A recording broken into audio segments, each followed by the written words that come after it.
సరిపోదా శనివారం లాంటి block buster హిట్ని అందుకొని ఇప్పుడు ఈ సినిమా గురించి మీరు నిన్న చూసారని చెప్పి విన్నాము. సో మీకు ఎలా అనిపించింది మీ మాటల్లో? ఫస్ట్ ఆఫ్ ఆల్ ఇక్కడ వచ్చిన అందరికీ నమస్కారం. రితేష్, అంటే ఒక డైరెక్టర్గా ఫస్ట్ నీ గురించే మాట్లాడాలి. Big fan of your work man. అంటే the thing is there are very few film makers who has that visual grammar and visual comedy.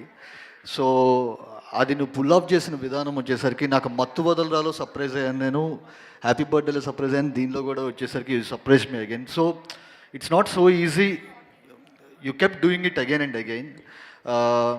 ఒకనొక సీక్వెన్స్లో వచ్చేసరికి ఇప్పుడు అజయ్ గారిది, సత్యాది, సింహాది అంతా వచ్చేసరికి ఒక రౌండ్ ట్రాలీ ఒకటి ఉంటుంది with light change and so అలాంటి ఒక సీక్వెన్స్ వచ్చేసరికి అది ప్రాపర్గా రాయాలి, ప్రాపర్గా ఎగ్జిక్యూట్ చేయాలి, అన్ని departments on par in sync పనిచేయాలి. సో అలాంటి ఎన్నో సీక్వెన్స్ నాకు గుర్తుంది ఒకటే యాక్చువల్గా, బట్ ఎన్నో sequences you have done it so beautifully.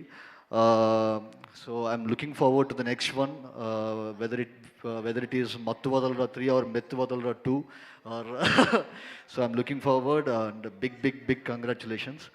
And Simha,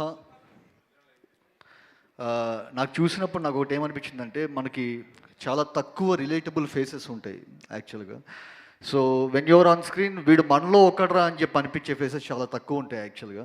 so you're one among us అని చెప్పి ఆడియన్స్ ఫీల్ అయ్యే ఒక natural acting and natural face ఉంది యాక్చువల్గా. So cinema I'm looking forward to many wonders that you're going to do. And the big brother Bhairava, big fan of your work. And colour photo కానీ కార్తికేయ 2 కానీ మీరు చేస్తున్న work ప్రతి ఒక్కటి వచ్చేసరికి it's outstanding. I'm very much looking forward for your next projects. And Satya యాక్చువల్గా సరిపోదా శనివారంలో వచ్చేసరికి ఒకనొక రోల్, అంటే మామూలుగా సత్య ఒక రోజు రోల్ అలాంటివి చేయడు, నా కోసం చేశాడు. నేను అది కూడా వచ్చేసరికి కష్టపడి బతిలాడి చేయించి ఎడిట్లో తీసాను అది చెప్పేయాలి. సో రేపు డిలీటెడ్ సీన్ ఎలాగో వచ్చారు రిలీజ్ చేయబోతున్నాయి, ఇప్పుడు చెప్పేస్తే బెటర్ అది. So Satya, it's been a blessing. అంటే నీలాంటి ఒక పర్సన్తో వర్క్ చేయడం అనేది. ఎస్జే సూర్య గారు మామూలుగా వచ్చేసరికి ఎవరిని పొగడరు ఆయన. సార్ యారు సార్ అవరు తమిళ్లో వడివేలు మాదిరి ఇరికారు సార్ ఇంకా అని చెప్పన్నారు. సో ఇట్స్ వడివేలు అంటే ఆయన వచ్చేసరికి ఆయన ఒక కల్చరల్ ఐడెంటిటీ అక్కడ. ఇక్కడ వచ్చేసరికి మనకి బ్రహ్మానందం గారు స్క్రీన్ మీద కనిపించగానే ఎలా నవ్వుతారో వెంటనే ఆయన ఏం చేస్తారో మనకు తెలియదు, వెంటనే నవ్వేస్తాం. అట్లా ఆ స్టేటస్ అటైన్ చేసుకున్నావు సత్య నువ్వు. ఇప్పుడు నువ్వు స్క్రీన్ మీద కనిపించగానే నవ్వేస్తున్నారు యాక్చువల్గా. నువ్వు డైలాగ్ చెప్తావా లేకపోతే ఏం చేస్తావో కూడా ఆలోచించట్లేదు. సో అలాంటి ఒక స్టేటస్ అటైన్ చేసుకోవడం చాలా కష్టం యాక్చువల్గా. నువ్వు అసలు ఈ సినిమాకి వచ్చేసరికి నువ్వు ఇంకా నెక్స్ట్ లెవెల్కి తీసుకెళ్ళిపోయావు. అండ్ నాకు తెలిసి ఆ క్లైమాక్స్లో 16 ఏళ్ళ వయసుకి నువ్వు వేసిన డ్యాన్స్కి మళ్ళీ రేపు వినాయక చవితి నిమజ్జనానికి మళ్ళీ ఆ సాంగ్ మళ్ళీ దానికే డ్యాన్స్ వేస్తారు అనుకుంటా అందరూ. సో అంత అసలు థియేటర్ మొత్తం వచ్చేసరికి ఒక్క రకంగా ఊగిపోయింది అసలు ఆ సీక్వెన్స్కి. అండ్ కార్తిక్ సార్, మా సరిపోదా ఎడిటర్ సార్, బ్యూటిఫుల్ వర్క్.